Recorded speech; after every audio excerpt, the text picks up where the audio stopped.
সুপ্রিয় দর্শক, আপনাদের প্রীতি ও শুভেচ্ছা জানিয়ে শুরু করছি ২৩তম জাতীয় টেলিভিশন বিতর্ক প্রতিযোগিতার প্রথম রাউন্ডের আজকের অনুষ্ঠান। আপনাদের সাথে রয়েছি আমি নাসিমা রাজ্জাক জুথি। যে বিষয়টি নিয়ে আজ দুটো দলের মধ্যে বিতর্ক হবে তা হচ্ছে মানব সভ্যতার বিকাশে সম্পদের চেয়ে মনুষ্যত্বের অবদানই বেশি। বিষয়ের পক্ষে বলবে বঙ্গবন্ধু হল, রাজশাহী বিশ্ববিদ্যালয়। বিষয়ের বিপক্ষে বলবে কুমিল্লা ভিক্টোরিয়া বিশ্ববিদ্যালয় কলেজ। প্রিয় দর্শক, আমরা পরিচয় করিয়ে দিচ্ছি আজকের বিতার্কিকদের সাথে।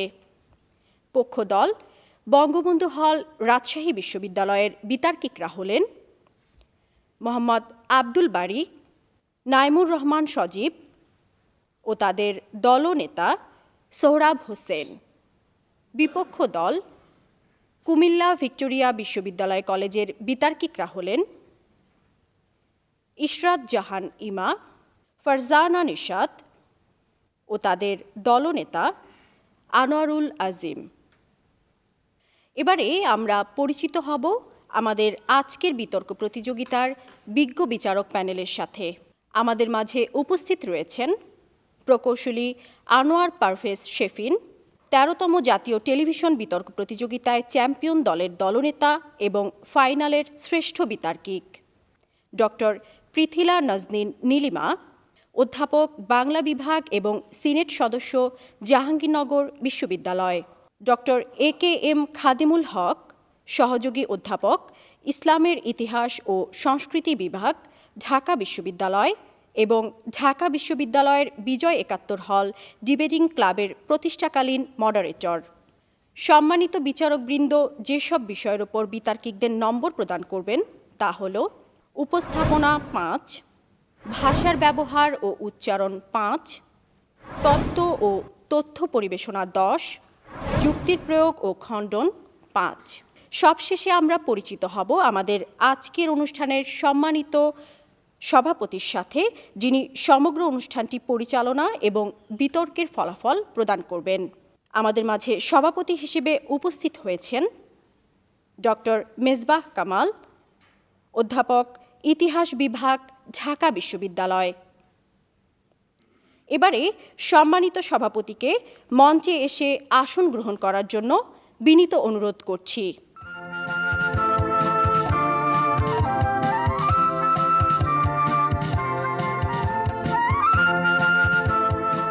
বিতর্ক অনুষ্ঠানটি শুরুর পূর্বে আসুন আজকের বিতর্ক প্রতিযোগিতার নিয়মগুলো জেনে নেই। প্রত্যেক বিতার্কিক তার বক্তব্য উপস্থাপনের জন্য ৫ মিনিট সময় পাবেন।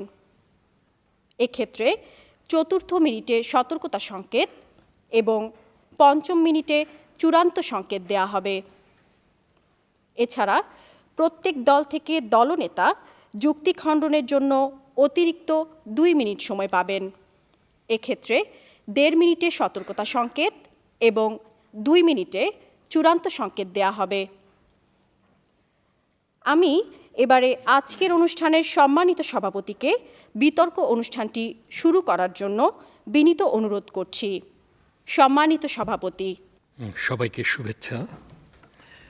২৩তম জাতীয় টেলিভিশন বিতর্ক প্রতিযোগিতায় আজকের বিষয়বস্তু মানব সভ্যতার বিকাশে সম্পদের চেয়ে মনুষ্যত্বের অবদানই বেশি।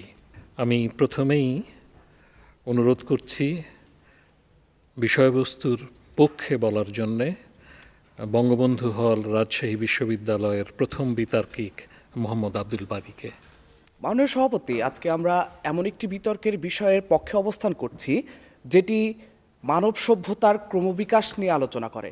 মানব সভ্যতার বিকাশে সম্পদের চেয়ে মনুষ্যত্বের অবদানই বেশি পক্ষে অবস্থান করছি। মাননীয় সভাপতি, আজকে প্রথমেই চলে যায় সভ্যতা বলতে আমরা আসলে প্রথমত কি বুঝি। সভ্যতা একটি মানব সমাজের এমন একটি অবস্থাকে বোঝায় যাতে থাকে উন্নত মানের সাংস্কৃতিক এবং প্রযুক্তিগত কৃতিত্ব এবং জটিল সামাজিক ও রাজনৈতিক অগ্রগতি। প্রথমত, এডওয়ার্ড এল ফার্মারের মতে সেই সমাজ সভ্য যা ধর্মীয় অথবা রাজনৈতিক প্রশাসন কেন্দ্রের ওপর ভিত্তি করে গড়ে ওঠে।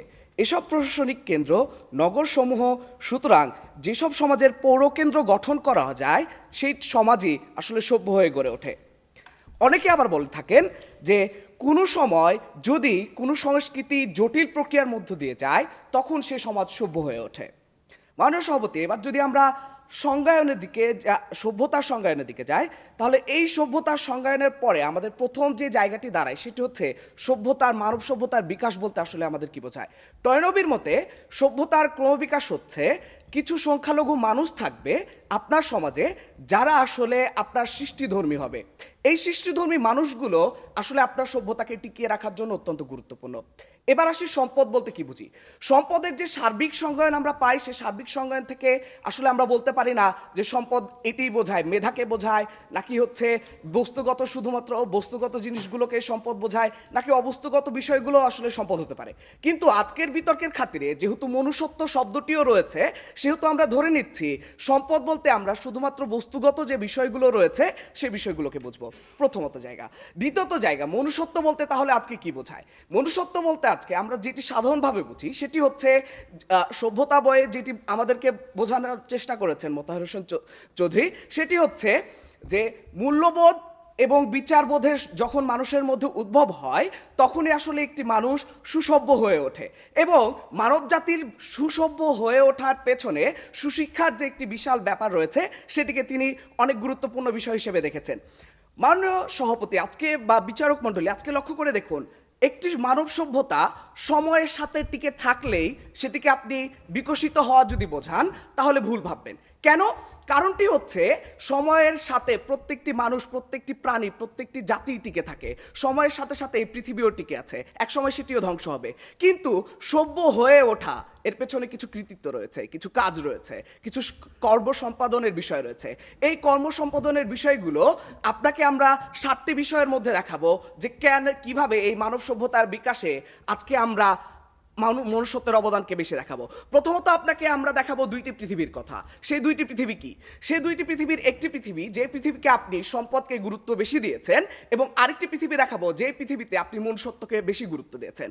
আপনার মানব সভ্যতার অগ্রগতি, যে সমাজ আসলে সম্পদ কেন্দ্রিক চিন্তা ভাবনা করেছে, সেই পৃথিবীতে আপনি যদি চিন্তা করে দেখেন তাহলে দেখবেন সেই সমাজে আপনি সম্পদ কেন্দ্রিক, বস্তু কেন্দ্রিক এই চিন্তা ভাবনাগুলো থেকে আপনি আত্মকেন্দ্রিক হয়ে ওঠেন, এবং এই আত্মকেন্দ্রিক আপনার নৈতিক স্বাধীনতার জায়গাগুলোতে হস্তক্ষেপ করে। এবং এটি সভ্যতার যারা ধারক রয়েছেন তারা যদি চিন্তা করে থাকেন আমাদের বড় বড় বাড়ি গাড়ি বা নগর সভ্যতা বা এই যে পৌরকেন্দ্র সংজ্ঞায়নের মধ্যে বলেছি, এই পৌরকেন্দ্র নির্মাণের জন্য আসলে বড় বড় বিল্ডিং দরকার তা নয়। আমরা সমাজের প্রাচীন যে ব্যবস্থা, সেই ব্যবস্থাতেও দেখতে পাই যে আসলে মানুষ সুসভ্যভাবে জীবনযাপন করেছে, যে সভ্যতাগুলো ধ্বংস হয়ে গেছে। মিশরীয় সভ্যতা বলি বা তারও পূর্বে যদি মেসোপটেমিয়ান সভ্যতা বলি, তাদের যে সভ্যতাগুলো দিয়ে আমরা বিস্মিত হয়েছি সেগুলো হয়তো বস্তুগত জায়গা, কিন্তু আমরা মুগ্ধ হই সেই বস্তুটি দেখে নই। আমরা মুগ্ধ হই সেই পিরামিডটি কিভাবে তৈরি হয়েছে, কিভাবে এত বছর আগে এই বস্তুটি তৈরি করতে পারলো এই জায়গাটি দিয়ে। সুতরাং এই যে কলাকুশলীর জায়গা, আমরা চিন্তা করি মূল্যবোধের জায়গা থেকে, বিচারবোধের জায়গা থেকে তারা যে সৃষ্টি, কালচার বা সংস্কৃতির জায়গা তৈরি করেছিল সেই জায়গাটি দেখে আমরা মুগ্ধ হই, এবং আমরা মনে করি মানব সভ্যতার বিকাশের জায়গাটি এটি। মাননীয় সভাপতি, আমরা চিন্তা করেছি যে এই পৃথিবীতে যদি আপনি মনুষ্যত্বের অবদানটি, আরেকটি পৃথিবীতে যদি আপনি চিন্তা করেন যে পৃথিবীতে মনুষ্যত্বের জায়গাটি খুবই কম, সেই জায়গাটিতে আপনি কি দেখবেন? আপনি দেখবেন বস্তুগত জায়গা থেকে যদি আপনি মনে করে থাকেন এই পৃথিবীর লড়াইটি আসলে রাজা বাদশার লড়াই, আপনি যদি সভ্যতার ক্রমবিকাশ বলতে মনে করেন একটি নগর সভ্যতার উপরে আরেকটি নগর সভ্যতা প্রতিস্থাপন, আপনি যদি মনে করেন মানব সভ্যতার বিকাশ মানে আরও উত্তরোত্তর বৃদ্ধি, তাহলে ভুল ভাববেন। কেননা রক্তপাতের জমাট রূপ উইল ডুরান্ট কখনোই স্বীকার করেননি। উইল ডুরান্ট বলেছেন সভ্যতার জন্ম তার বইয়ে সেটি হচ্ছে ঘৃণার উত্তপ্ত জমাট রক্তে কালো যেই সভ্যতা গড়ে ওঠে সেটি আসলে মনুষ্যত্বহীন পৃথিবী। কিন্তু যে মানুষটি মাঠে ঘাটে কাজ করে, যে সভ্যতার সময়ের কালো প্রক্রিয়া যদি আমরা চিন্তা করি, চাষাবাদের প্রক্রিয়া থেকে আজকে আমরা এসেছি, সেই জায়গাটি থেকে পশুপালন জায়গা থেকে আমরা আজকে সভ্য হয়ে উঠেছি, সেই চিন্তাভাবনার জায়গাটি, ক্রমবিকাশের জায়গাটি আসলে আমাদেরকে সভ্য করে তোলে। তাই সভ্যতার ক্রমবিকাশে আসলে মনুষ্যত্বের ভূমিকাই বেশি। আমরা এবার চলে যাব আমাদের বিপক্ষের বিতার্কিক, কুমিল্লা ভিক্টোরিয়া বিশ্ববিদ্যালয় কলেজের প্রথম বিতার্কিক ইশরাত জাহান ইমা। মাননীয় সভাপতি, প্রতিপক্ষের প্রথম বক্তার মুখে মনুষ্যত্ব শুনে তরুণ কবি সুকান্তের একটি পংক্তির কথা মনে পড়ল। ক্ষুধার রাজ্যে পৃথিবী গদ্যময়, পূর্ণিমার চাঁদ যেন ঝলসানো রুটি। অর্থাৎ মাননীয় সভাপতি, আজ একজন ক্ষুধার্ত ব্যক্তি যখন পেটে পাথর বেঁধে তার সান্ত্বনার গল্পটুকু দীর্ঘ করে, ঠিক তখন তার পাশের ব্যক্তিটির মৌলিক অধিকারগুলো প্রতিষ্ঠার মনুষ্যত্ব তার মাঝে জাগ্রত হয় না। এবং যেখানে আমরা দেখছি মনুষ্যত্ব জাগ্রত করার পেছনেও সম্পদের প্রয়োজন, ঠিক সেইখানে প্রতিপক্ষ কোন যুক্তিতে কিসের উপর ভিত্তি করে মনুষ্যত্বের কথা বলে যাচ্ছেন প্রশ্ন রেখে গেলাম প্রতিপক্ষের দলনেতার কাছে। আশা করি যথাযথ উত্তর দিয়ে যাবেন। ধন্যবাদ মাননীয় সভাপতি, বিজ্ঞ বিচারক মণ্ডলী এবং যারা শুনছেন। বিতর্ক চলছে, বিতর্কের বিষয় নির্ধারণ করা হয়েছে মানব সভ্যতার বিকাশে সম্পদের চেয়ে মনুষ্যত্বের অবদানই বেশি। বিষয়ের বিপক্ষে আমি এবং আমার দলের সুদৃঢ় অবস্থান। মাননীয় সভাপতি, আজকের বিতর্কের বিষয়ে 3টি প্রবঞ্চ সংজ্ঞায়নের দাবি রাখে। 1 মানব সভ্যতার বিকাশ, 2 সম্পদ এবং 3 মনুষ্যত্ব। লক্ষ্য করুন, মানব সৃষ্টির সূচনা লগ্ন থেকে আজ পর্যন্ত মানুষের জীবনযাত্রার মানের পরিবর্তন, পরিবর্ধন এবং উন্নয়নকে মানব সভ্যতার বিকাশ বোঝাচ্ছি। এবং আজকে বিতর্কে সম্পদ বলতে আমরা বোঝাচ্ছি যার মাধ্যমে মানুষ তার চাহিদা পূরণ করে থাকে এবং যা ব্যবহার ও বাণিজ্যিকরণের মাধ্যমে মানুষ তার জীবনকে বিকশিত করতে পারে, তাই আজ সম্পদ। এবং সেই সম্পদগুলো হলো মেধা সম্পদ, মানব সম্পদ, অর্থ সম্পদ, প্রাকৃতিক সম্পদ, খনিজ সম্পদ এবং প্রযুক্তি। মাননীয় সভাপতি, আজকে মনুষ্যত্ব বলতে আমরা বুঝাচ্ছি মানবিক গুণাবলীর সমষ্টিকে। এবং লক্ষ্য করুন, আজকের বিতর্কে প্রত্যয় যুক্ত করে আজকে মনুষ্যত্বকে অধিক গুরুত্ব আরোপ করা হয়েছে এবং আজকে আমাদের বিরোধিতার জায়গা ঠিক সেখানেই। কেননা প্রতিপক্ষ যে মনুষ্যত্বের কথা বলছেন, জন্মের পর সেই মনুষ্যত্ব কিন্তু বিকশিত থাকে না, সেটি সুপ্ত অবস্থায় থাকে এবং সেটিকে বিকশিত করার জন্য প্রয়োজন শিক্ষার। সেই শিক্ষাকে মাননীয় সভাপতি অর্জন থেকে শুরু করে প্রতিটি মানুষের দ্বারে প্রান্তে পৌঁছে দিতে প্রয়োজন পাঠাগার এবং শিক্ষা প্রতিষ্ঠানের। প্রতিপক্ষ, ধরে নিলাম আপনার কাছে মনুষ্যত্ব আছে, আপনি জনকল্যাণে কাজ করতে চান, কিন্তু আপনার কাছে যদি সম্পদ না থাকে তাহলে কিসের উপর ভিত্তি করে আপনি পাঠাগার এবং শিক্ষা প্রতিষ্ঠান প্রতিষ্ঠা করবেন? প্রশ্ন রেখে গেলাম প্রতিপক্ষের দ্বিতীয় বক্তার কাছে। আশা করি যথাযথ উত্তর দিয়ে যাবেন। মাননীয় সভাপতি, প্রতিপক্ষ হয়তো ভুলে গিয়েছেন মনুষ্যত্ববোধ সম্পন্ন এক মহানায়ক, জাতির জনক বঙ্গবন্ধু শেখ মুজিবুর রহমানের কথা, যিনি কিনা মনুষ্যত্ব থাকা সত্ত্বেও উপলব্ধি করতে পেরেছিলেন সামাজিক, রাজনৈতিক, অর্থনৈতিক মুক্তি ব্যতীত কখনো একটি রাষ্ট্র উন্নতি সাধন করতে পারে না। সেই জায়গায় প্রয়োজন সম্পদের। মাননীয় সভাপতি, যে সম্পদ আমাদের বাঙালি জাতিকে দিয়েছে অকল্পনীয় গতি, আমাদের রাষ্ট্রকে করেছে দ্রুততর এবং বহুমাত্রিক, এবং আমার আপনার মতো তরুণদের করেছে অনিঃশেষ সম্ভাবনাময় অপ্রতিরোধ্য জয়যাত্রা, জয় করার স্বপ্ন। মাননীয় সভাপতি, ঠিক সেই জায়গা থেকে বুকে হাত দিয়ে বলতে পারি মানব সভ্যতার বিকাশে মনুষ্যত্বের চেয়ে সম্পদের অবদানই বেশি। মাননীয় সভাপতি, আদিম যুগে যদি পাথর ঘষে আগুন আবিষ্কার করা না হতো, কাঠের গুঁড়ি দিয়ে যদি চাকা আবিষ্কার করা না হতো, পানির স্রোত দিয়ে যদি বিদ্যুৎ আবিষ্কার করা না হতো, ঠিক তখন টমাস আলভা এডিসন হয়তো বৈদ্যুতিক বাতিও আবিষ্কার করতে পারতেন না। এবং প্রতিপক্ষ, তখন আমার আপনার ঘরে প্রদীপ থাকতো ঠিকই, কিন্তু আলো থাকতো না। যে আলো আমাদেরকে স্বপ্ন দেখিয়েছে গুহা থেকে বাহির হয়ে মঙ্গল গ্রহে বসবাস করার, যে আলো আমাদেরকে নিয়ে এসেছে অ্যানালগ জগৎ থেকে 4G এবং 5G নেটওয়ার্কের জগতে, ঠিক সেই জায়গা থেকে মাননীয় সভাপতি আমরা বলছি মানব সভ্যতার বিকাশে মনুষ্যত্ব যতটা না অবদান রেখেছে, তার চেয়ে অধিক অবদান রেখেছে সম্পদ। মাননীয় সভাপতি, প্রতিপক্ষের পরবর্তী বক্তারা হয়তো আবেগী কণ্ঠে মাদার তেরেসার মানবিক গুণাবলীর কথা বলে যেতে পারেন, আমরাও কিন্তু তা অস্বীকার করছি না। কিন্তু নৃতাত্ত্বিক মেলিনস্কু বলেছিলেন স্থান, কাল এবং পাত্রভেদে মনুষ্যত্ব পরিবর্তন হয়, কেননা মনুষ্যত্ব একটি আপেক্ষিক বিষয়। এবং লক্ষ্য করুন, তৎকালীন সময়ে যদি দাতব্য সংস্থাগুলো মাদার তেরেসাকে অর্থ, ঔষধ এবং দাতব্য সরঞ্জাম দিয়ে সহায়তা না করতো, ঠিক তখন প্রতিপক্ষ মাদার তেরেসা সেই আপেক্ষিক মনুষ্যত্ব দিয়ে ঠিক কতদিন মানবতার সেবায় নিজেকে নিয়োজিত রাখতে পারতেন? প্রশ্ন রেখে গেলেন প্রতিপক্ষের দলনেতার কাছে। আশা করি আর যথাযথ উত্তর দিয়ে যাবেন। মাননীয় সভাপতি, প্রতিপক্ষের প্রথম বক্তা মানব সভ্যতার বিকাশের কথা বলে গেলেন, কিন্তু তিনি মানব সভ্যতার বিকাশ কোন কোন মাপকাঠির উপর ভিত্তি করে হবে সেই জিনিসটি দেখিয়ে যেতে সম্পূর্ণভাবে ব্যর্থ হয়েছেন। সেই জায়গা থেকে আমরা দাঁড়িয়ে বলছি কার্ল মার্কসের সে বিখ্যাত 3টি উৎসের কথা, যেখানে তিনি প্রথমেই বলেছেন সমাজ ব্যবস্থা গড়ে ওঠে বস্তুবাদের উপর ভিত্তি করে, দ্বিতীয়ত তিনি বলেছেন রাজনৈতিক কাঠামো অর্থনীতির উপর দণ্ডায়মান, এবং তৃতীয়ত তিনি বলেছেন মুক্ত পুঁজিবাদের কথা। প্রতিপক্ষ বস্তুবাদ, অর্থনীতি, পুঁজিবাদ, এই 3টি উৎসের মূল যখন, চালিকা শক্তি যখন সম্পদ, ঠিক তখনও যদি আপনারা বলেন অর্থই অনর্থের মূল, তাহলে এমন একটি বিকাশ অথবা এমন একটি উন্নয়ন দেখিয়ে যান, যেখানে আপনারা সম্পদ ছাড়া শুধুমাত্র মনুষ্যত্ব দিয়ে তা পূরণ করবেন। প্রশ্ন রেখে গেলাম প্রতিপক্ষের দলনেতার কাছে, আশা করি যথাযথ উত্তর দিয়ে যাবেন। মাননীয় সভাপতি, আজ আমরা সেই প্রেক্ষাপটে দাঁড়িয়ে কথা বলছি যখন আমাদের দেশের যতগুলো সম্পদ আছে সেই সম্পদগুলো যখন আমরা পরিপূর্ণভাবে ব্যবহার করব, যে সম্পদগুলো দিয়ে আমরা আমাদের রাষ্ট্রকে উন্নতির শিখরে নিয়ে যেতে পারবো, আমরা আমাদের সভ্যতাকে আরও অনেক স্তর বিস্তার করতে পারবো। ঠিক সেই জায়গা থেকে মাননীয় সভাপতি সর্বশেষে বলতে চাই, বিজ্ঞানী আইনস্টাইনের মতে বাস্তবতা মেনে নেওয়া খুবই কঠিন, যদিও এই বাস্তবতাই সূর্যের মতো ধ্রুব এবং সম্পদের মতো স্থায়ী। মাননীয় সভাপতি, তাই প্রতিপক্ষ যুক্তির নিরিখে বিচার করুন এবং নিজেকে প্রশ্ন করুন, ঠিক তখন আপনার মস্তিষ্কে প্রত্যেক নিউরন চিৎকার করে বলবে মানব সভ্যতার বিকাশে কখনোই মনুষ্যত্ব নয় বরং সম্পদের অবদানই বেশি। ধন্যবাদ মাননীয় সভাপতি, ধন্যবাদ সবাইকে। আমরা এবার শুনব বিষয়বস্তুর পক্ষে রাজশাহী বিশ্ববিদ্যালয়ের বঙ্গবন্ধু হলের দ্বিতীয় বিতার্কিক নাইমুর রহমান সজীবের কাছ থেকে। মাননীয় সভাপতি, আমাদের বিপক্ষ দলের প্রথম বক্তা তার অনেক যুক্তি দিয়ে চেষ্টা করে গিয়েছেন এটা প্রমাণ করতে যে আমাদের সম্পদের অবদানটি বেশি। মাননীয় সভাপতি, তাদের যে যুক্তিগুলো ছিল সেই যুক্তি দিয়ে তারা আমাদের যে ভিত্তিটি ছিল, আমাদের যে কেসটি ছিল সেটি যে শক্তিশালী করে দিয়ে গেছেন সেটা বোধহয় তিনি বুঝতে পারেননি। মাননীয় সভাপতি, তিনি বললেন পাঠাগারের কথা, পাথরটুকে আগুন আবিষ্কারের কথা, সম্পদের পরিপূর্ণরূপে ব্যবহারের কথা এবং সম্পদ স্থায়ী এরকম একটি কথা। মাননীয় সভাপতি, তিনি মাদার তেরেসার কথা বলেছিলেন, সেই কথা দিয়ে আমি শুরু করতে চাই। মাননীয় সভাপতি, মাদার তেরেসা যখন সাহায্যটি চেয়েছিল তাকে সম্পত্তি দেওয়া হয়েছিল এরকম একটি বক্তব্য ছিল, কিন্তু কে চেয়েছিল? মাদার তেরেসা চেয়েছিল। অন্য কেউ কি চেয়েছিল? অন্য কেউ চায়নি মাননীয় সভাপতি। কারণ মাননীয় সভাপতি, মাদার তেরেসা ওই মনুষ্যত্ববোধটি জাগ্রত হয়েছিল তার ভিতরে যে আমার এই দুস্থ মানুষটির সাহায্য করা দরকার। যদি এই মনুষ্যত্বটি না থাকতো মাদার তেরেসাকেও ওই সম্পত্তি দেওয়া হতো না মাননীয় সভাপতি। আমাদের বক্তব্যটি এখানেই।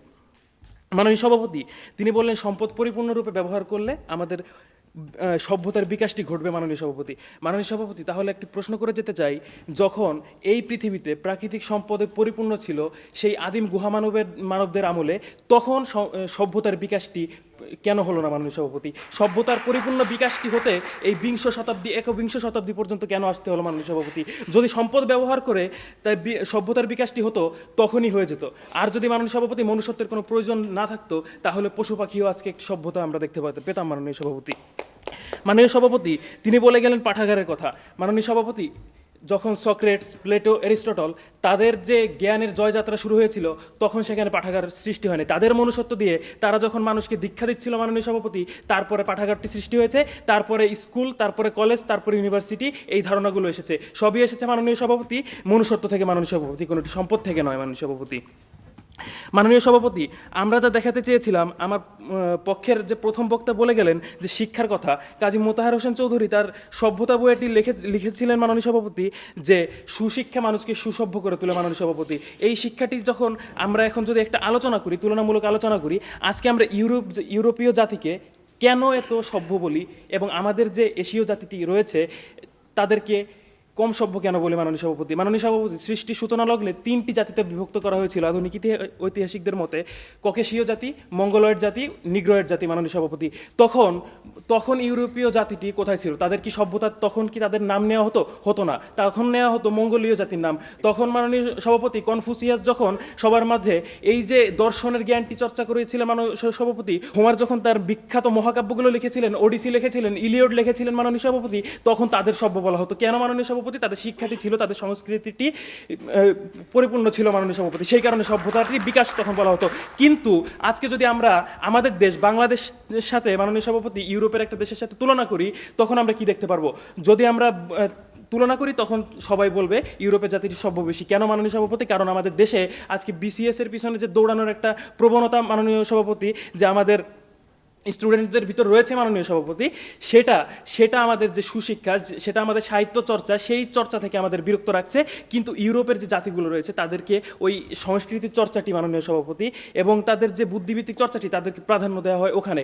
ওই প্রাধান্য দেওয়ার ফলে তাদেরকে সুশিক্ষাটি আসছে মাননীয় সভাপতি, এবং সে কারণে আমরা বলতে চাই তাদের সভ্যতার পিছনে যে জিনিসটি কাজ করে, যে বিষয়টি কাজ করে, সেটি হচ্ছে মাননীয় সভাপতি মনুষ্যত্ব, সম্পত্তি নয় মাননীয় সভাপতি। মাননীয় সভাপতি, যদি সম্পত্তি হতো তাহলে মাননীয় সভাপতি এই গ্রিক সভ্যতাকে আজ কেউ মনে রাখতো না, কারণ মাননীয় সভাপতি গ্রিক সভ্যতার যে আমরা নগর রাষ্ট্র প্রতিষ্ঠা আমরা দেখেছি, সেই নগর রাষ্ট্রে আমাদের আজকের মতো বিলাসবহুল বিল্ডিংয়ে হতো না, বিলাসবহুল বহুতল ভবনে হতো না মাননীয় সভাপতি। মাটির একটা ঘরে সেখানে মাননীয় সভাপতি নগর রাষ্ট্রের প্রথম সংসদটি উত্থাপিত হয়েছিল। কিন্তু তাদের মনে রাখা হয় কেন মাননীয় সভাপতি? কারণ তাদের হোমারের ইলিয়ড, ওডিসির মতো কাব্য ছিল মাননীয় সভাপতি, তাদের ইউক্লিডের জ্যামিতি ছিল মাননীয় সভাপতি, তাদের সক্রেটস, প্লেটো, অ্যারিস্টটল ছিল মাননীয় সভাপতি। এই সব জায়গা থেকে মনুষ্যত্বের যে সভ্যতার যে বিকাশটি দেখা হয় সেটি আমরা নিঃসন্দেহে বলতে পারি মাননীয় সভাপতি। মানব সভ্যতার বিকাশে সম্পদের চেয়ে মনুষ্যত্বের ভূমিকা অবদানটি বেশি মাননীয় সভাপতি। এখন মাননীয় সভাপতি সম্পদের যে বৈশিষ্ট্যগুলো আছে সেগুলো যদি আমরা একটু লক্ষ্য করি, যে ওজন ও পরিমাপ পদ্ধতি, যে শ্রম বিভাজন, এগুলো ব্যবসা বাণিজ্যের জন্য লিখন পদ্ধতি, এগুলোর আবিষ্কার, সম্পদ, এই আবিষ্কারগুলো মাননীয় সভাপতি সভ্যতার বিকাশকে চূড়ান্ত করেছে। এখন যদি মাননীয় সভাপতি এগুলো না থাকতো, যদি আমরা মেধাভিত্তিক বিকাশ দিয়ে অর্থাৎ মনুষ্যত্ব দ্বারা এই সব প্রশ্নটি সৃষ্টি না হতো, লিখন পদ্ধতি কি হবে, এবং মাননীয় সভাপতি যখন ওজন পদ্ধতি, পরিমাপ পদ্ধতি না থাকতো, তখন আমরা কখনোই সভ্যতার দিকে আগাতে পারতাম না। কারণ তখন আমার প্রথম বক্তা যেভাবে বলে গিয়েছেন, ব্যক্তি তখন আত্মকেন্দ্রিক হয়ে পড়তো, সম্পদের জন্য তার লালসায় পরিপূর্ণ হতো মাননীয় সভাপতি। তখন একজনের সম্পদ আরেকজন কেড়ে নেওয়ার জন্য বর্বরতা সৃষ্টি হতো মাননীয় সভাপতি। তাই জোর গলায় বলে যেতে চাই আজকে মাননীয় সভাপতি যে মানব সভ্যতার বিকাশে সম্পদের চেয়ে মনুষ্যত্বের অবদানই বেশি। ধন্যবাদ মাননীয় সভাপতি। বিপক্ষে ফারজানা নিশাত, কুমিল্লা ভিক্টোরিয়া বিশ্ববিদ্যালয় কলেজের ফারজানা নিশাত, তার কি বলার আছে? প্রতিপক্ষ দলের দ্বিতীয় বক্তার বক্তব্যকে ধরে নিয়েই যদি বলি, আমার মধ্যে মনুষ্যত্ববোধ আছে। যেই মনুষ্যত্ববোধ থেকে আমি চিন্তা করলাম আমি 5 জন পথ শিশুর দায়িত্ব নিব, যেই শিশুরাই আমাদের পরবর্তী সভ্যতা বিকাশের ধারক এবং বাহক হবে। প্রতিপক্ষের কাছে প্রশ্ন, আমার মধ্যে যে মনুষ্যত্ববোধটি জাগ্রত হয়েছে, এই মনুষ্যত্ববোধটি কখন বাস্তবে রূপদান করবে? যখন আমার কাছে সেই শিশুদের দায়িত্ব নেওয়ার মতো বা তাদের মৌলমানবিক চাহিদাগুলো পূরণ করার মতো অর্থ বা সম্পদ থাকবে। মাননীয় সভাপতি এই বিষয়টি কিন্তু প্রমাণ করে মানব সভ্যতা বিকাশের ক্ষেত্রে সম্পদের ভূমিকাটি কেন বেশি। ধন্যবাদ মাননীয় সভাপতি, বিজ্ঞ বিচারক মণ্ডলী এবং যারা শুনছেন। বিতর্ক চলছে, বিতর্কের বিষয় নির্ধারণ করা হয়েছে মানব সভ্যতার বিকাশে সম্পদের চেয়ে মনুষ্যত্বের অবদানই বেশি। বিষয়ের বিপক্ষে আমি এবং আমার দলের সুদৃঢ় অবস্থান। মাননীয় সভাপতি, আমরা যদি আমাদের প্রাচীন সভ্যতাগুলোর দিকে তাকাই, তাহলে দেখব আমাদের প্রাচীন সভ্যতাগুলো কিন্তু সম্পদকে কেন্দ্র করেই বিকশিত হয়েছিল। যেমন ইউফ্রেটিস এবং টাইগ্রিস নদীকে কেন্দ্র করে গড়ে উঠেছিল মেসোপটেমিয়ার সভ্যতা, মিশরীয় সভ্যতা গড়ে উঠেছিল নীল নদকে কেন্দ্র করে, ঠিক তেমনই সিন্ধু সভ্যতা গড়ে উঠেছিল সিন্ধু নদীকে কেন্দ্র করে। আমার প্রতিপক্ষের কাছে প্রশ্ন, কেন এই সভ্যতাগুলো নদীকে কেন্দ্র করেই গড়ে উঠেছিল? কারণ প্রতিপক্ষ প্রাচীনকালের মানুষ ঠিক সেই জায়গায় থাকতে স্বাচ্ছন্দ্য বোধ করত যেখানে তাদের জীবন ধারণের জন্য যে প্রয়োজনীয় সম্পদগুলো, সেই সম্পদগুলো সহজলভ্য। আর সেই সম্পদের সহজলভ্যতা থেকেই কিন্তু সে প্রাচীনকালের মানুষরা নদীকে কেন্দ্র করেই সভ্যতাগুলো বিকশিত করেছিল। মাননীয় সভাপতি যে বিষয়টি প্রমাণ করে মানব সভ্যতা বিকাশের ক্ষেত্রে কোথায় সম্পদের ভূমিকাটি বেশি। মাননীয় সভাপতি, আজকে আমরা যে বিষয়টি নিয়ে বিতর্ক করছি সেটি হচ্ছে মানব সভ্যতার বিকাশ। আর সেই মানব সভ্যতা বিকাশের মধ্যে সবচেয়ে গুরুত্বপূর্ণ যে উপাদানটি সেটি হচ্ছে মানুষ। আর সেই মানুষকে বাঁচিয়ে রাখার জন্য তার মনুষ্যত্ব বিকাশের পূর্বে যে বিষয়টি প্রয়োজন সেটি হচ্ছে তার খাদ্যের চাহিদা নিশ্চিত করা। আর তাই এই খাদ্যের চাহিদা নিশ্চিত করতে হলেই কিন্তু সেখানে সম্পদের প্রয়োজন চলে আসে মাননীয় সভাপতি। আর ঠিক সেইখানে কারণে আমরা বলছি মানব সভ্যতা বিকাশের ক্ষেত্রে মনুষ্যত্বের পূর্বেই সম্পদের ভূমিকাটি চলে আসে। মাননীয় সভাপতি, আজকে প্রতিপক্ষ দলের দ্বিতীয় বক্তা অনেকবার ইউরোপীয়দের কথা বলে গেলেন। লক্ষ্য করে দেখুন, এই যে ইউরোপীয় সভ্যতাগুলো কখন বিকাশ লাভ করেছে? যখন ইংল্যান্ডে 19 শতকে শিল্প বিপ্লব গড়ে উঠেছিল। মাননীয় সভাপতি, এই যে ইংল্যান্ডে শিল্প বিপ্লব হয়েছিল, সেই শিল্প বিপ্লবের পিছনে কিন্তু মূল ভূমিকাটি পালন করেছে অবশ্যই সম্পদ, কখনোই মনুষ্যত্ব নয়। মাননীয় সভাপতি যে বিষয়টি প্রমাণ করে মানব সভ্যতা বিকাশের ক্ষেত্রে সম্পদের ভূমিকাটি আসলে কোথায় বেশি। মাননীয় সভাপতি, বলছি আলফ্রেড নোবেলের কথা, যিনি ডিনামাইট আবিষ্কার করে প্রচুর সম্পদ আহরণ করেছিলেন। মাননীয় সভাপতি পরবর্তী জীবনে তিনি তার এই অর্থগুলো মানব সভ্যতা বিকাশের কাজে যারা অবদান রেখে গিয়েছিলেন তাদেরকে বা যারা অবদান রাখবে তাদেরকে পুরস্কার হিসেবে দান করে গিয়েছিলেন। মাননীয় সভাপতি, প্রশ্ন হচ্ছে এই যে আলফ্রেড নোবেল তার যে মনুষ্যত্বের প্রকাশটি করেছেন কিসের মাধ্যমে করেছেন? অবশ্যই সম্পদের মাধ্যমে করেছেন। আর যদি তার কাছে সম্পদটুকু না থাকতো তাহলে কখনোই তিনি তার এই মনুষ্যত্বের বিকাশটি মানব সভ্যতা বিকাশের ক্ষেত্রে কোনো অবদান রাখতে পারতো না।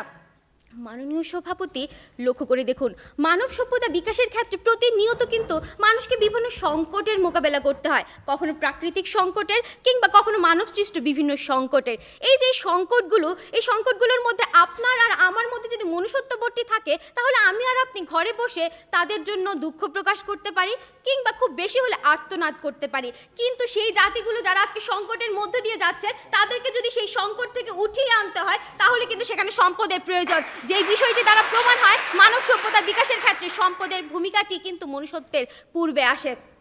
মাননীয় সভাপতি, আজকে যদি আমরা মধ্যপ্রাচ্যের দেশগুলোর দিকে তাকাই, তাহলে দেখব মধ্যপ্রাচ্যে কিন্তু এমন অনেক উন্নত দেশ আছে, যেমন কাতার, সৌদি আরব বা সংযুক্ত আরব আমিরাত। এই যে দেশগুলো মাননীয় সভাপতি, এই দেশগুলো কিন্তু তাদের মানব সভ্যতার বিকাশ লাভ করেছে তাদের যে খনিজ সম্পদ কিংবা তেল সম্পদ রয়েছে, সেই তেল সম্পদকে ব্যবহার করে, যে বিষয়টি প্রমাণ করে মানব সভ্যতা বিকাশের ক্ষেত্রে আসলে কোথায় সম্পদটি মূল ভূমিকাটি পালন করে।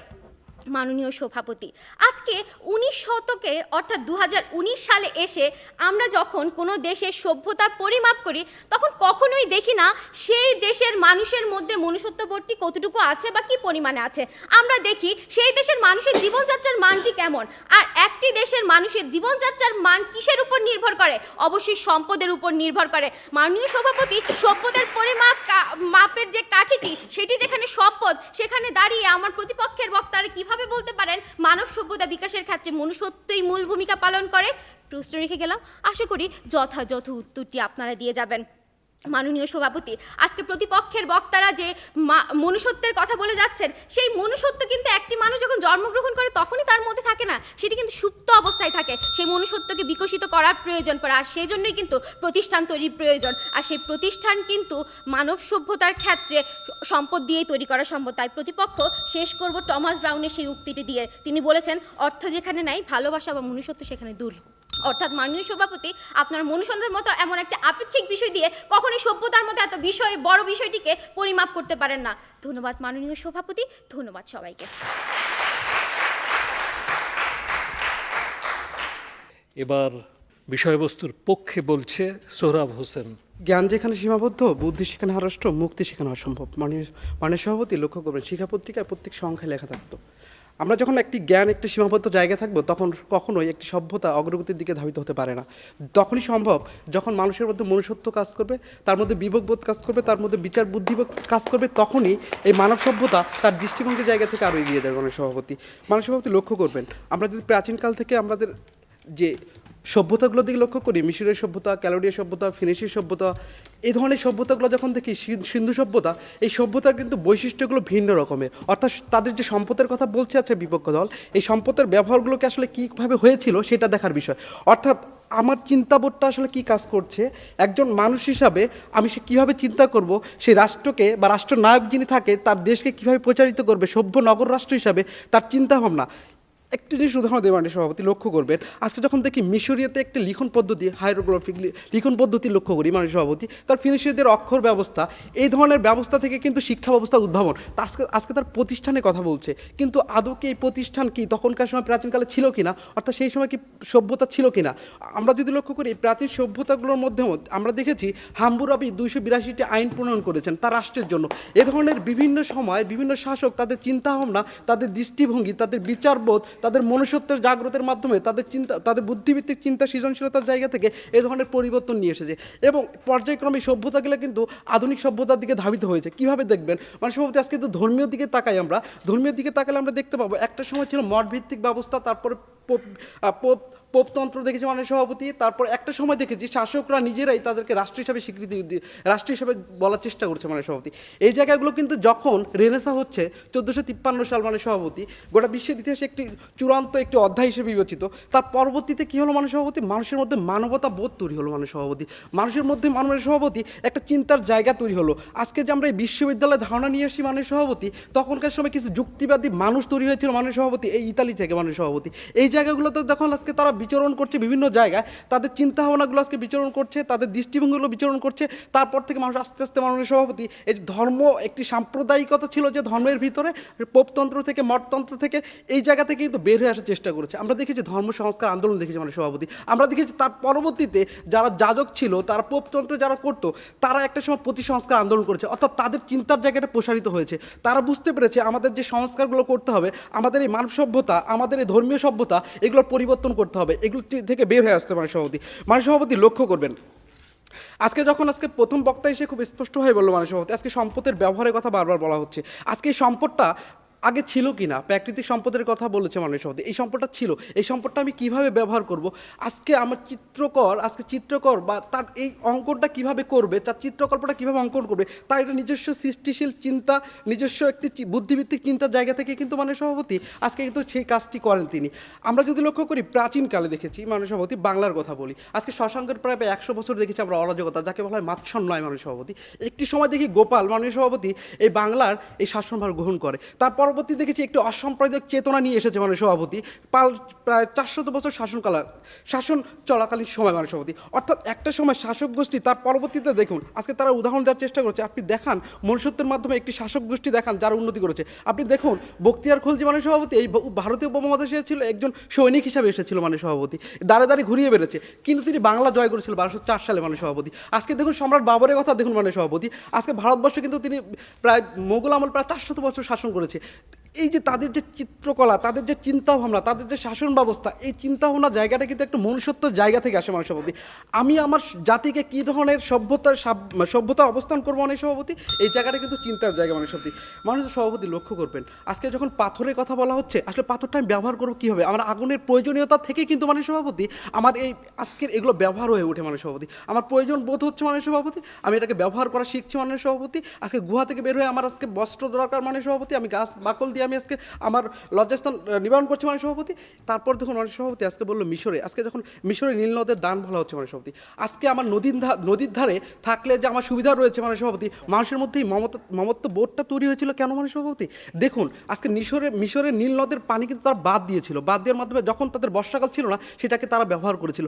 কিভাবে আসলো আপনি লক্ষ্য করবেন মাননীয় সভাপতি, যখন পশুপালন থেকে যখন আমরা আস্তে আস্তে চাষাবাদের দিকে ধাবিত হচ্ছি, অর্থাৎ একটা পরিবর্তনের ধারাবাহিকতা দেখতে পাচ্ছি আমরা প্রত্যেকটা সময়। এই যে রেনেসা বলি মাননীয় সভাপতি, এই যে মানে যতগুলো সভ্যতা রয়েছে প্রাচীনকালে, আজকে সিন্ধু সভ্যতার বৈশিষ্ট্য এক ধরনের, আজকে মিশরের সভ্যতার বৈশিষ্ট্য এক ধরনের, আজকে ক্যালোডিয়া সভ্যতার বৈশিষ্ট্য এক ধরনের।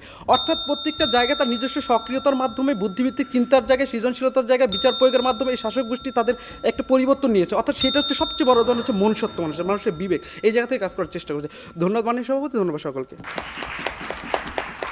কুমিল্লা ভিক্টোরিয়া বিশ্ববিদ্যালয় কলেজের দলনেতা সর্বশেষ বক্তা আনোয়ারুল আজিম বলবে মানব সভ্যতার বিকাশে সম্পদের চেয়ে মনুষ্যত্বের অবদানই বেশি। মাননীয় সভাপতি, প্রতিপক্ষ দলের 3 জন বক্তা যখন মনুষ্যত্বের কথা বারবার বলে যাচ্ছেন, ঠিক তখনই আমরা দেখতে পাচ্ছি সভ্যতার শুরু থেকে আজ পর্যন্ত সম্পদের সর্বোচ্চ ব্যবহারের মাধ্যমে, আমি আবারও বলছি সম্পদের সর্বোচ্চ ব্যবহারের মাধ্যমে কুপমণ্ডকতা, অন্ধকার, কুসংস্কার এবং জরাজীর্ণতাকে দূরে ঠেলে বুদ্ধিভিত্তিক বৈজ্ঞানিক প্রক্রিয়ায় মানব সভ্যতার বিকাশ সাধিত হচ্ছে। ঠিক তখনই আজকের এই বিতর্কের মঞ্চে প্রতিপক্ষ দলের বক্তারা কিসের ভিত্তিতে, কোন যুক্তিতে বলে যাচ্ছেন মানব সভ্যতার বিকাশে মনুষ্যত্বের অবদান বেশি? প্রশ্ন রইল দলনেতার কাছে। আশা করছি যুক্তি খণ্ডন পর্বে তিনি তার যথাযথ উত্তর দিয়ে যাবেন। যদিও মাননীয় সভাপতি, প্রতিপক্ষ দলের 3 জন বক্তাই মনুষ্যত্বের নির্দিষ্ট কোনো সংজ্ঞায়ন দেখিয়ে যেতে পারেননি। কখনো বলেছেন চিন্তা, কখনো বলেছেন বুদ্ধিবৃত্তি, কখনো বলেছেন অনুসন্ধান। আসলে মনুষ্যত্বের মূল জায়গাটি তাদের কাছ থেকে খুঁজে পাইনি। ধন্যবাদ মাননীয় সভাপতি। বিজ্ঞ বিচারক মণ্ডলী, বিতর্ক চলছে মানব সভ্যতার বিকাশে সম্পদের চেয়ে মনুষ্যত্বের অবদানই বেশি। বিপক্ষে বলছি, প্রথম ও দ্বিতীয় বক্তা বিষয়টির স্পষ্ট সংজ্ঞায়ন, বিপক্ষের অবস্থান তুলে ধরে দেখিয়ে গেছেন মানব সভ্যতার বিকাশে অবশ্যই মনুষ্যত্বের অবদান রয়েছে, তবে তার থেকে বেশি অবদান সম্পদের। মাননীয় সভাপতি, বিতর্কের এই পর্যায়ে আমরা সবাই যদি প্রতিপক্ষ দলের 3 জন বক্তার মতো করেই কল্পনা করি আজ থেকে কয়েক বছর আগের কোনো এক সভ্যতার কথা, যাদের উন্নত জীবন, শিক্ষা, চিকিৎসা, নিরাপত্তা, জ্ঞান, বিজ্ঞান, আবিষ্কারের জন্য পর্যাপ্ত সম্পদ নেই, অথবা তারা সম্পদের ব্যবহারটি করছে না, তাহলে সেই মানব সভ্যতার বিকাশের জন্য আমরা সময়ের পর সময় অপেক্ষা করব, কিন্তু সভ্যতার বিকাশটি দেখার সুযোগ হবে না। তাই প্রতিপক্ষ প্রথম বক্তার দুই কাল্পনিক পৃথিবী থেকে ছুটে আসুন, বের হয়ে আসুন, তাহলে উপলব্ধি করতে পারবেন যে মানব সভ্যতার বিকাশে সম্পদের অবদান কতটুকু। মাননীয় সভাপতি, বর্তমান পৃথিবীর এই যুগে, স্যাটেলাইটের এই যুগে বাংলাদেশ 57তম রাষ্ট্র হিসেবে নিজস্ব ভূ উপগ্রহে বঙ্গবন্ধু স্যাটেলাইট 1 উৎক্ষেপণ করতে সম্ভব হয়েছে। আজ থেকে 5 বছর আগে কেন সেটি পারলাম না? তখন কি মনুষ্যত্ব ছিল না? আজ কি মনুষ্যত্ব নেই? ভবিষ্যতে কি থাকবে না? ছিল, আছে এবং থাকবে, কিন্তু সেটি নির্ভর করে তার আর্থিক বা সম্পদের সক্ষমতার উপরে। বাংলাদেশের বর্তমান প্রধানমন্ত্রীর নেতৃত্বে আর্থিক সক্ষমতা তৈরি হয়েছে বলেই আমরা নিজস্ব ভূ উপগ্রহে স্যাটেলাইট উৎক্ষেপণ করতে সক্ষম হয়েছি। নিঃসন্দেহে এটি গর্ব করার বিষয়। মানব সভ্যতার বিকাশে আমরা এগিয়ে যাচ্ছি, এটিও তার অনন্য উজ্জ্বল দৃষ্টান্ত। মাননীয় সভাপতি, এবার আসে আমরা 1969 সালের 20 জুলাই পৃথিবীকে তাক করে দেওয়া এক বিস্ময়কর ঘটনা। নীল আর্মস্ট্রং প্রথম চাঁদে পা রেখে পৃথিবীকে দেখিয়েছেন মানব সভ্যতা কত দূর এগিয়ে যাচ্ছে। মাননীয় সভাপতি, আমরা কি সবাই জানি তৎকালীন মার্কিন যুক্তরাষ্ট্রের জন এফ কেনেডি প্রশাসন নীল আর্মস্ট্রংয়ের এই ভাবনাকে, এই চিন্তাকে বাস্তব রূপ দেওয়ার জন্য 22 বিলিয়ন অর্থ ব্যয় করতে হয়েছে, যা দিয়ে বাংলাদেশ বর্তমানে 40টিরও অধিক পদ্মা সেতু নির্মাণ করতে পারত। প্রতিপক্ষ আপনাদের 3 জনের মনুষ্যত্বকে একত্রিত করে নীল আর্মস্ট্রংকে চাঁদে যেতে পারত, অথবা আপনাদের কি ভবিষ্যৎ পরিকল্পনা রয়েছে সম্পদ ছাড়া আপনারা কোনো মঙ্গল গ্রহ জয় করবেন শুধুমাত্র মনুষ্যত্ব দিয়ে? আশা করছি তার উত্তরটি দিয়ে যাবেন। মাননীয় সভাপতি, প্রতিপক্ষ দলে 3 জন বক্তার মনুষ্যত্বটি যে আপেক্ষিক, দৃশ্যমান নয়, এটা একটি কাল্পনিক, এটি দিয়ে আমি ভাবতে পারি, চিন্তা করতে পারি, কিন্তু তা বাস্তবায়নের জন্য সম্পদ ছাড়া অকল্পনীয়। সেই জায়গা থেকে আমরা বলছি যে সম্পদ অপরিহার্য।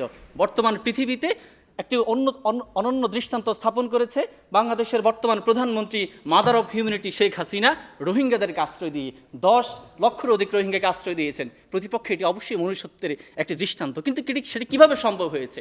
6,000 একর জমি বরাদ্দ রাখা হয়েছে, বাংলাদেশের বাজেটে 40,000 কোটি টাকা বরাদ্দ রাখা হয়েছে। প্রতিনিয়ত তাদের শিক্ষা, চিকিৎসা, নিরাপত্তার জন্য ভরণ পোষণের ব্যবস্থা করতে হচ্ছে। আন্তর্জাতিক দাতা সংস্থাগুলো আর্থিকভাবে সহযোগিতা করছে। সম্পদ ছাড়া আপনি রোহিঙ্গাদেরকে, তাদের জীবনকে বিকশিত কতদিন পর্যন্ত করতে পারবেন? বা সম্পদ ছাড়া কোথায় তাদেরকে বাসস্থান দিবেন? আশা করছি দলনেতা তার উত্তরটিও দিয়ে যাবেন। মাননীয় সভাপতি, এবার আসি যে আমরা যদি প্রতিপক্ষ দলের 3 জন বক্তার কথা ধরি, পৃথিবীতে কয়েক মিনিটের জন্য অথবা কয়েক ঘন্টার জন্য তেল, গ্যাস, বিদ্যুৎ সরবরাহ বন্ধ করে দেই, তাহলে পৃথিবীর সমস্ত মনুষ্যত্বকে একত্রিত করে আপনি কি পৃথিবীর চাকাকে সচল রাখতে পারবেন? সভ্যতাকে এগিয়ে নিতে পারবেন? প্রতিপক্ষ পৃথিবী এগিয়ে গেল, আপনাদের চিন্তা এখনও সনাতনী, সে প্রাচীনে রয়ে গেছে।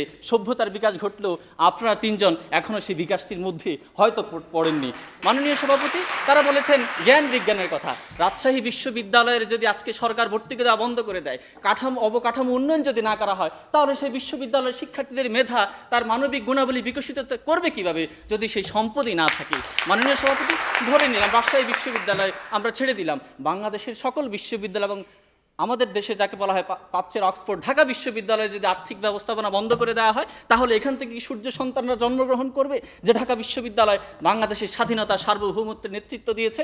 সেই জন্য সম্পদ অবশ্যই অপরিহার্য, কিন্তু মানুষের মানবিক বিকাশের জন্য তার মনুষ্যত্বটির প্রয়োজন। আমার দলের প্রথম এবং দ্বিতীয় বক্তা বলেছেন, সেক্ষেত্রে শিক্ষা ব্যবস্থাকে ঢেলে সাজাতে হবে এবং এটিকে আরও অনেক দূর এগিয়ে নিতে হবে। শেষ করছি, সম্পদ যেখানে দুর্লভ, মনুষ্যত্ব সেখানে সীমাবদ্ধ। তাই আমরা আবারও বলছি, সভ্যতার বিকাশে মনুষ্যত্বের অবদান অবশ্যই রয়েছে, তবে সম্পদের অবদান সবচেয়ে বেশি। ধন্যবাদ মাননীয় সভাপতি, ধন্যবাদ সবাইকে। যুক্তিখণ্ডন পর্ব শুরু হচ্ছে। পক্ষের দলনেতা, রাজশাহী বিশ্ববিদ্যালয়ের বঙ্গবন্ধু হলের দলনেতা সোহরাব হোসেনকে আমন্ত্রণ করছি। ধন্যবাদ মাননীয় সভাপতি, আমাকে আরেকবার সুযোগ করে দেওয়ার জন্য। মাননীয় সভাপতি, এখানে আমাদের আজকে বিচারক হিসেবে রয়েছে একজন প্রকৌশলী এবং একজন শিক্ষাবিদ। মাননীয় সভাপতি, লক্ষ্য করবেন আজকে একজন প্রকৌশলবিদ, একজন শিক্ষাবিদ, তিনি কিন্তু চিন্তা করেন যে আমি শিক্ষা ব্যবস্থাটাকে কীভাবে ঢালাভাবে সাজাবো, আমার ছাত্রদের জন্য কীভাবে সেটা বিকশিত করতে পারে, সেটাই চিন্তা করে কিন্তু একজন শিক্ষাবিদ, একজন প্রকৌশল চিন্তা করেন। মানে সভাপতি, তিনি তার প্রকৌশলী বিদ্যার মাধ্যমে কীভাবে একটি রাষ্ট্রের উন্নয়ন, অর্থাৎ সভ্যতার যে ত্বরান্বিত জায়গাটা, একটা বিল্ডিং কীভাবে তৈরি করবেন, সেই সব সিস্টেমটা কিন্তু তিনি তৈরি করতে পারেন। তার দৃষ্টিভঙ্গি, তার চিন্তা চেতনা থেকে যদি আসে মাননীয় সভাপতি। তারপর একটি বিষয় মাননীয় সভাপতি লক্ষ্য করবেন, আজকে বিপক্ষ দল থেকে বলে গেল, আজকে মাননীয় প্রধানমন্ত্রী আজকে যে রোহিঙ্গাদের আশ্রয় দিয়েছে মাননীয় সভাপতি, এই মানবতা বোধটা তো আগে জাগৃত হয়েছিল মাননীয় সভাপতি, পরে সম্পদের বিষয়ে এসেছে, আমি খাওয়াতে পারবো কিনা, তাদের আশ্রয় দিতে তাদের যে সক্ষমতা রয়েছে কিনা মাননীয় সভাপতি, এই জায়গাটা আগে সবার আগে মানবতা বোধ করেছে, মনুষ্যত্ব বোধ কাজ করেছে মাননীয় সভাপতি। তখন কিন্তু আমাকে মাননীয় প্রধানমন্ত্রী চিন্তা করেননি তাদেরকে আমাকে 3 বছর রেখে খাওয়াতে হবে মাননীয় সভাপতি। সবার আগে মনুষ্যত্ব বোধটা কাজ করেছে, তারপরে উপায় বের হয়েছে মাননীয় সভাপতি। অর্থাৎ আগে আমাকে মাননীয় সভাপতি, আজকে তাদের বক্তব্য শুনে আমার কাছে যেটা মনে হচ্ছিল, ডিম আগে না মুরগি আগে মাননীয় সভাপতি। আপনি লক্ষ্য করেন পাথর তো ছিল মাননীয় সভাপতি প্রাচীন সভ্যতা থেকে, পাথরটা কীভাবে জ্বালিয়ে মাননীয় সভাপতি, আমি এটা আগুন জ্বালাবো মাননীয় সভাপতি। তারপর আজকে তেল, গ্যাস, বিদ্যুতের কথা বলছে মাননীয় সভাপতি। এই প্রয়োজন থেকেই কিন্তু সেই মানে হচ্ছে আনস্ট্যান্ড বলি, আজকে যে বিজ্ঞানীদের কথা বলি, আজকে সক্রেটিসের কথা বলি, প্লেটোর কথা বলি, তারা কিন্তু একটি দার্শনিক চিন্তাভাবনা থেকে এই জাতিকে একটা পরিবর্তন করে একটা শিক্ষার ব্যবস্থা নিয়েছে। আজকে যদি রাষ্ট্রবিজ্ঞানের কথা বলি, আজকে পরিণতি শিক্ষা ব্যবস্থা, তারা কি মাননীয় সভাপতি সম্পদ দিয়ে অর্জন করেছে মাননীয় সভাপতি, তাদের চিন্তাভাবনা দিয়ে অর্জন করেছে মাননীয় সভাপতি, তাদের দৃষ্টিভঙ্গি দ্বারা, তাদের বিচার বুদ্ধি দ্বারা, তাদের যুক্তি দ্বারা মাননীয় সভাপতি। এই আজকের যে বিতর্কের ধারা মাননীয় সভাপতি, সেই বিতর্কের ধারা কিন্তু সেই প্রাচীনকাল থেকে আজকে প্লেটো, সক্রেটিসের জায়গা থেকে এসেছে মাননীয় সভাপতি। তাদের চিন্তাভাবনা, তাদের দৃষ্টিভঙ্গি জায়গা থেকে মাননীয় সভাপতি মনুষ্যত্ব বোধ কাজ করে। তখন একটি রাষ্ট্র, একটি সভ্যতা কীভাবে পরিচালিত হবে সেই জায়গায় কাজ করে মাননীয় সভাপতি। একজন রাষ্ট্রনায়ক কীভাবে তার পৌর ব্যবস্থা চালু করবে মাননীয় সভাপতি, সেই জায়গায় কীভাবে তার সভ্যতা বিকশিত করবে সেটা মাননীয় সভাপতি মনে করবে। মাননীয় সভাপতি লক্ষ্য করবেন, আজকে সেই সম্পদটা মানুষ তৈরি করে মাননীয় সভাপতি। সম্পদটা ছিল মাননীয় সভাপতি, এই সম্পদটা পরবর্তীতে সম্পদে পরিণত হয় মনুষ্যত্বের মাধ্যমে মাননীয় সভাপতি। এই জায়গাটা মাননীয় বিতর্কের মূল জায়গা ছিল মাননীয় সভাপতি। তাই বলতে চাই মাননীয় সভাপতি, আজকে বিতর্কে আজকে আমাদের পক্ষে যায়। ধন্যবাদ মাননীয় সভাপতি, ধন্যবাদ বিচারক মণ্ডলী সকলকে। অনেক ধন্যবাদ বিষয়বস্তুর পক্ষের দলনেতা সোহরাব হোসেনকে। আমরা সরাসরি চলে যাই বিপক্ষের দলনেতা আনোয়ারুল আজিমের কাছে। ধন্যবাদ মাননীয় সভাপতি আমাকে যুক্তি খণ্ডন পর্বে আবারও সুযোগ প্রদানের জন্য। প্রতিপক্ষ দলের দলনেতা তার গঠনমূলক বক্তব্য বলে গেছেন, জ্ঞান যেখানে সীমাবদ্ধ, বুদ্ধি সেখানে আড়ষ্ট। কোনো দ্বিমত নেই, সম্পূর্ণ সূর্যের ন্যায় সত্য।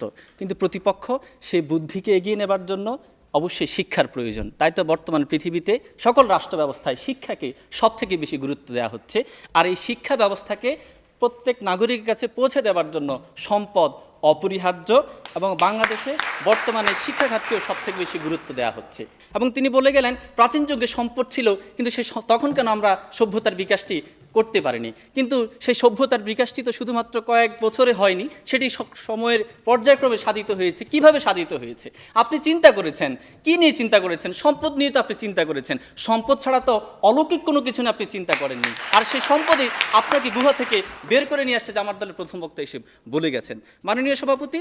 তারপরে প্রথম বক্তা বলে গেলেন প্রযুক্তিগত কৃতিত্ব যা মানব সভ্যতায় বিকশিত করবে। পৃথিবীর এমন একটি রাষ্ট্রের উদাহরণ তারা দেখিয়ে যেতে পারেনি সম্পদ ছাড়া তারা প্রযুক্তির উন্নয়ন ঘটিয়েছে, এবং সেটি বাস্তব পৃথিবীতে নেই, হয়তোবা তাদের দৃষ্টিভঙ্গিতে কাল্পনিক পৃথিবীতে থাকতে পারে মাননীয় সভাপতি। তারপরে তিনি আরও বলে গেছেন মূল্যবোধ ও বিচারবোধের জন্য সুশিক্ষার প্রয়োজন। সেই শিক্ষার কথাই তো আমরা বলছি, যার জন্য সম্পদ অপরিহার্য। 1971 সালে স্বাধীনতার পরবর্তী সময় আর্থিক সক্ষমতা কম ছিল বলে শিক্ষার হার ছিল না। আজকে আর্থিক সক্ষমতা অর্জন করেছে বলে বাংলাদেশ নারী শিক্ষায় পৃথিবীতে দৃষ্টান্ত স্থাপন করেছে, যে শিক্ষার মধ্যে দিয়ে নারীর ক্ষমতায়নও বিকশিত হচ্ছে। মাননীয় সভাপতি, শুধু বাংলাদেশের সমাজ কাঠামো নয়, পুরো পৃথিবীর প্রত্যেকটি সমাজ ব্যবস্থার কাঠামোই হচ্ছে এরকম। আর্থিক সক্ষমতা যার যত বেশি বৃদ্ধি পাবে, তার সমাজ তত বেশি দ্রুত পরিবর্তন সাধিত হবে। সেজন্য আমরা বলে থাকি উচ্চবৃত্ত, মধ্যবৃত্ত অথবা নিম্নবৃত্ত। ওই যে বৃত্তের মধ্য দিয়ে মানুষকে আমরা চিন্তা ভাবনা করি। আর সত্য সেটি ছিল, থাকবে এবং ভবিষ্যতেও সেটি চলমান প্রক্রিয়া মাননীয় সভাপতি। তাই আজকের এই বিতর্কে আমরা সর্বশেষ পর্যায়ে আবারও বলে যাচ্ছি, মানব সভ্যতার বিকাশে মনুষ্যত্বের ভূমিকা ছিল, থাকবে, তবে তার থেকে বেশি ভূমিকা হচ্ছে সম্পদের। ধন্যবাদ মাননীয় সভাপতি, ধন্যবাদ সবাইকে। আমরা এতক্ষণ 23তম জাতীয় টেলিভিশন বিতর্ক প্রতিযোগিতায় মানব সভ্যতার বিকাশে সম্পদের চেয়ে মনুষ্যত্বের অবদানই বেশি, এই বিষয়বস্তুর উপরে পক্ষে এবং বিপক্ষের আলোচনা, যুক্তি উপস্থাপন শুনলাম। এই বিষয়বস্তুর দুটো দিকই কিন্তু গুরুত্বপূর্ণ। একটা হচ্ছে সম্পদ, আরেকটা হচ্ছে মনুষ্যত্ব।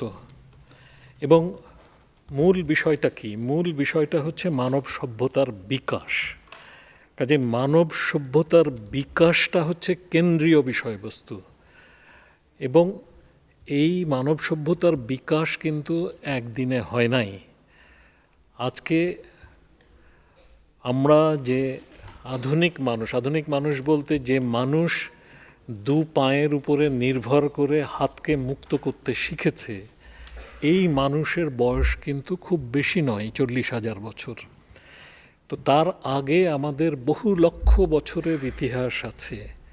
সেই ইতিহাস আমরা অতিক্রম করে এক পর্যায়ে এসে আমরা হাতকে মুক্ত করে পায়ের উপর দাঁড়াতে শিখেছি এবং তারপরে আমরা এগিয়েছি এবং সেটা এগোতেও কিন্তু আমাদেরকে অনেক সময় লাগছে। আজকে পৃথিবী, আজকে যে বিজ্ঞানের প্রযুক্তির উৎকর্ষতায় পৌঁছেছে, এটা কিন্তু মানব জাতির যদি বয়সকে বিবেচনা করেন তাহলে এটা খুবই স্বল্প দিনের। তো এই দীর্ঘকালের যে পথযাত্রা মানুষের, এতে ধাপে ধাপে মানব সভ্যতা এগিয়েছে। আমি শেষ করার আগে শুধু একটা কথা বলবো যে আমি অনেককে শুনেছি তাদের প্রেজেন্টেশন খুব ভালো, উপস্থাপনা রীতি খুবই ভালো। একটু জায়গায় কাউকে কাউকে দেখেছি যে সভাপতির সাথে, বিচারক মণ্ডলীর সাথে, দর্শকদের সাথে যে আই কন্ট্যাক্ট করাটা জরুরি সেটা কেউ কেউ করেছেন, কেউ কেউ যথেষ্ট করেননি। এই বিষয়টা খেয়াল রাখবেন। আর উচ্চারণ মোটামুটিভাবে ভালো লেগেছে, কিন্তু কারো কারো উচ্চারণে আমার মনে হয় একটু সতর্কতার দরকার। আমি ফলাফল ঘোষণা করছি। এই বিতর্কে আজকের বিজয়ী দল কুমিল্লা ভিক্টোরিয়া বিশ্ববিদ্যালয় কলেজ। তারা পেয়েছে 69.83। রাজশাহী বিশ্ববিদ্যালয়ের বঙ্গবন্ধু হল, তারা পেয়েছে 65.50। শ্রেষ্ঠ বিতার্কিক হিসাবে নির্বাচিত হয়েছেন কুমিল্লা ভিক্টোরিয়া বিশ্ববিদ্যালয় কলেজের আনোয়ারুল আজিম। অভিনন্দন। টেলিভিশনের কলা কুশলী সহ সবাইকে ধন্যবাদ জানিয়ে আজকের এই অনুষ্ঠানের সমাপ্তি ঘোষণা করছি।